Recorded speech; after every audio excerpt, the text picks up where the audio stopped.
रुख पाक करत है रे, रुख पाक करत है रे, दीदार क्या मटा है,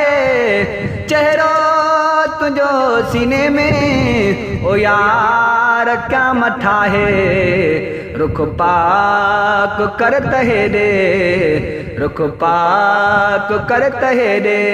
दीदार क्या मठा है, चेहरो तुझो सीने में, ओ यार क्या मठा है। रुख पाक करत है रे, अखड़ियों हर पल ही आहिन तस्वीर तुझो अदिल में, अखड़ियों हर पल ही आहिन तस्वीर तुझो अदिल में, कर हथड़ो प्रीत वेझो, कर हथड़ो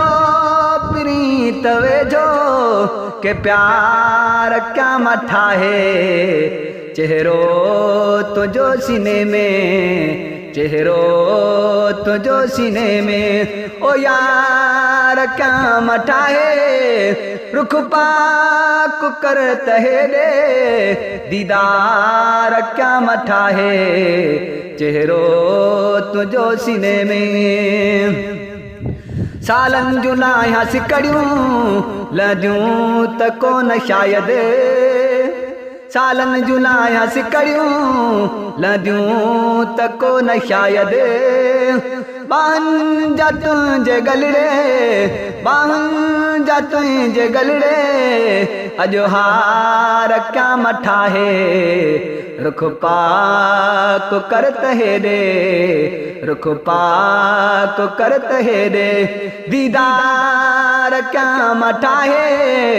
चेहरो तुझो सीने में, ओ यार क्या मठा है।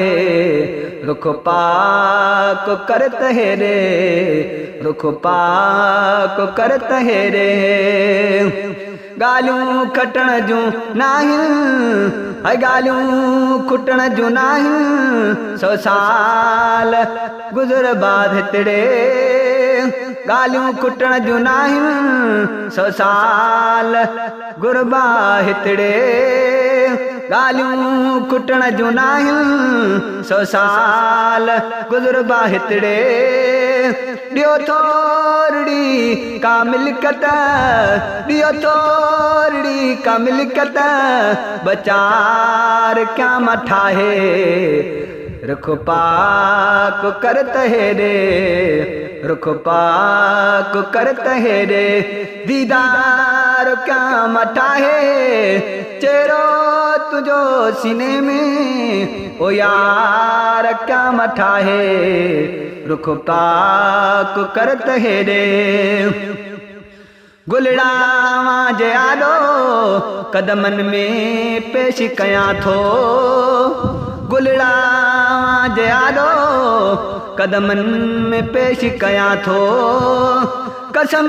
समेत आहिनि, किस्म समेत आहिनि, के धार क्या मठा है। रुख पाक करत है रे, रुख पाक करत है रे,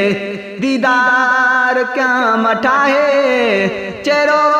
तुझो सीने में, ओ यार क्या मठा है। रुख पाक करत है रे, रुख पाक करत है रे, जूड़े जो फैज़ हिकिड़ो ही सिटरूं लिखे छो थोला, जूड़े जो ही है, जूड़े जो फैज़ हिकिड़ो ही सिटरूं लिखे छा तोला, जूड़े जो फैज़ हिकिड़ो ही सिटरूं लिखे छा तोला, लफ़्ज़नि खे चूंडे चूंडे, लफ़्ज़नि खे चूंडे चूंडे, इशार क्या मठा है। रुख पाक करत है रे, रुख पाक करत है रे, दीदार क्या मठाए चेहरो तुझो सीने में ओ यार क्या मठाए रुख पाक कर तहेरे जूणे जो फैज़ो हिकिड़ो ही सिटरूं लिखे चातो लाए जूणे जो फैज़ो हिकिड़ो ही सिटरूं लिखे चातो लाए लफ़्ज़नि खे चूंडे चूंडे हाय लफ़्ज़नि खे चूंडे चूंडे इशारा क्या मकाडे रुख पाक कर तहेरे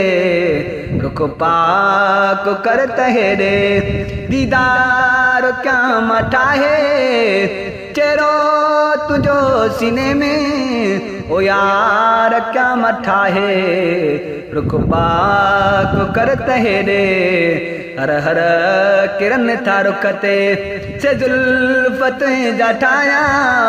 तकलीफ़ तूं करी छो महबूब मां जो आया हर हर किरण था रुख ते हर हर